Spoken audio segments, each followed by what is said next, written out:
सही बताया है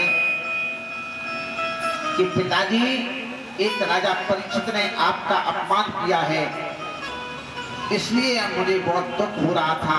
तो पिता ने कहा कहीं उसको श्राप तो नहीं दिया? कह दिया है कि हमने श्राप दे दिया है। जैसे ही कहा श्राप दिया, तब तो आज सभी ऋषि भगवान की प्रार्थना करने लगे।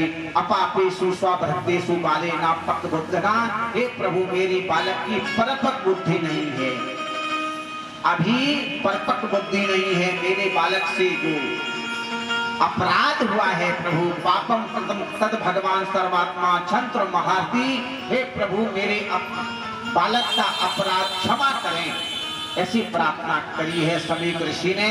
और विचार किया है श्राप मिथ्या हो नहीं सकता है, तो उसे जानकारी तो दिलवा दी जाए। एक अपने शिष्य को भेजा है, गौरमुख नाम के शिष्य को, और आवाज लगाई जाकर के, बता दिया जाकर के। जैसे ही परीक्षित को पता चला तो परीक्षित भी इधर बहुत पश्चाताप करने लगा कि मैंने बहुत बड़ा अपमान किया है, मेरे जैसा राजा कोई नहीं हो सकता है, मैं तो जीते हुए मरे के समान है, ऐसा राजा पश्चाताप करने लगा और घर छोड़ दिया। छोड़ करके चल पड़ा, गंगा के किनारे पहुंचा, जाकर के लकड़ी का मकान बनाया और यही बराबर पश्चाताप किया कि मैं उन जीवों में हैं जो जीते हुए मरे के समान हैं, जी रहे हैं, भूभार भूता पृथ्वी का भार है, लेकिन मरे के समान जी रहे हैं। गोस्वामी ने 14 जीव बताए, 14 जीव बराबर जी रहे हैं लेकिन मृतक के समान हैं। कौन कौन से? गोस्वामी जी ने लिखा है रामायण में 14 जीव बताए।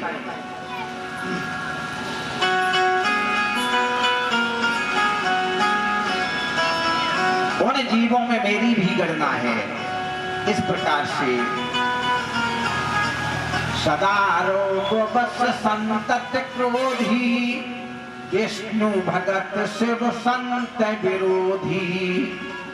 जो जन्म लेकर के रोग घेर लेवे और संतों का विरोध करें और भगवान के भगत बने, भगवान भोले बाबा के शत्रु बने, भोले बाबा का अपमान करें, भगवान के भगत बने। भगवान भी कहते ऐसे ऐसे भक्तों की मुझे जरूरत नहीं है।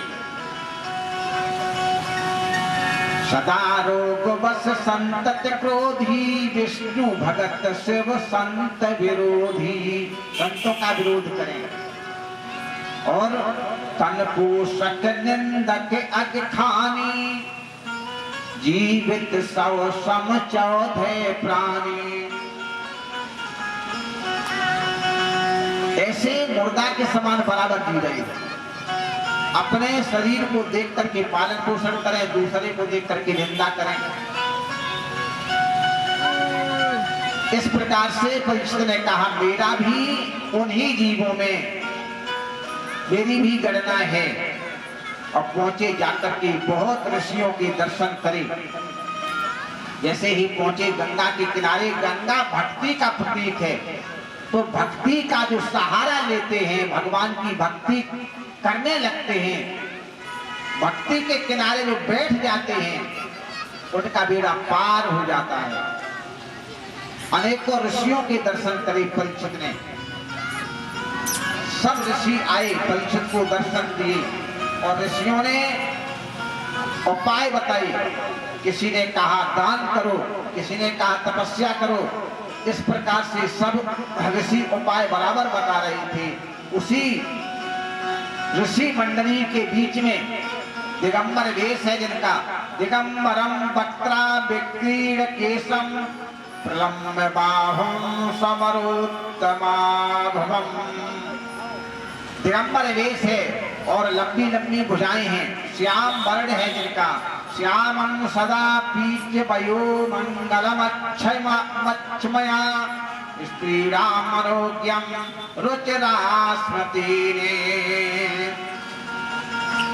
ऐसा वेश है, बालक बच्चे कीचड़ उछालते चले आ रहे हैं, दिगंबर वेश।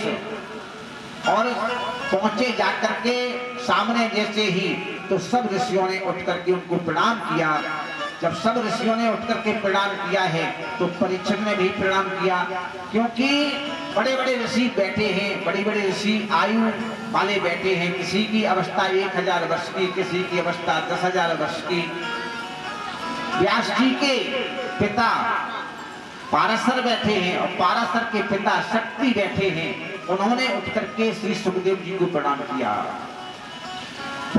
है। परीक्षित ने भी प्रणाम किया। परीक्षित ने अपनी बात सामने रखी। अतः प्रक्षामि संसिद्धं योगिनां परमं गुरुं।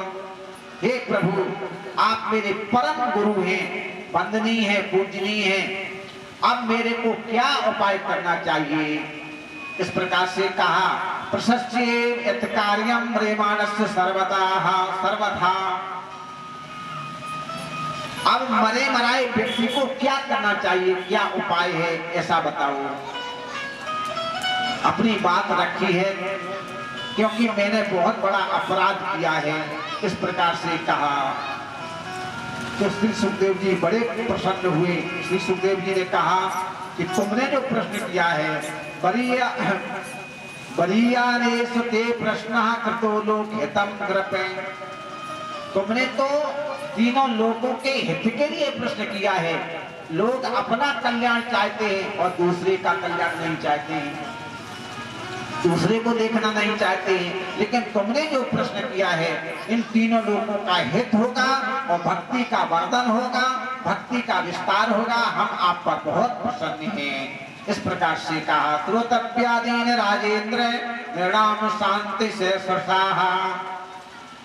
आप कृपया ध्यान देकर के श्रवण करें। तस्मा भारत सर्वात्मा भवानी स्वरो हरि। भगवान की भक्ति, इससे भगवान की भक्ति का प्रचार प्रसार होगा। इस प्रकार से कहा। अब तुमको ऐसा ग्रंथ श्रवण कराएंगे जो तुम्हारा उद्धार हो जाएगा। इदम भागवतम नाम पुराणम ब्रह्म संगतम अधीतवान गौपरावदौ पितृगौपायना द्वैपानादयम्। इस प्रकार से कहा। भागवत पुराण की कथा आप आसन पर बैठ करके श्रवण करो, इसलिए उससे श्रवण करने से तुम्हारा कल्याण हो जाएगा। तब तो उन्होंने कहा, मेरे पास तो बहुत कम समय बचा, बहुत थोड़ा समय बचा है। श्री सुखदेव जी बोले, अभी तुम्हारे पास बहुत समय है। अरे खटवांग राजा ने, खटवांगो नाम राजस्य वेत्वा यत्यामे हा इसुहो मुहूर्तात स्फर मुत्सृज्य गतवान भयम हरिम। खटवांग राजा ने तो 2 घड़ी में अपनी मुक्ति कर ली थी। 2 घड़ी में जिसने अपना उद्धार कर लिया था, अपना कल्याण कर लिया था। तुम्हारे पास तो बहुत समय है, ऐसा कहा। तो बड़े प्रसन्न हुए श्री सुखदेव जी। तुमको तो हम ऐसे स्थान पर पहुंचा देंगे कि लौट करके आज तक कोई नहीं आया है, ऐसा बता करके आज श्री सुखदेव जी ने कहा, तुम भगवान का ध्यान करो। विराट पुरुष का ध्यान बताया है। पाताल में तस्य ही पाद मूलम। भगवान विराट पुरुष के 14 लोकों की गणना करके श्री सुखदेव जी ने बताई कि इन 14 लोकों की जो भगवान में गणना है,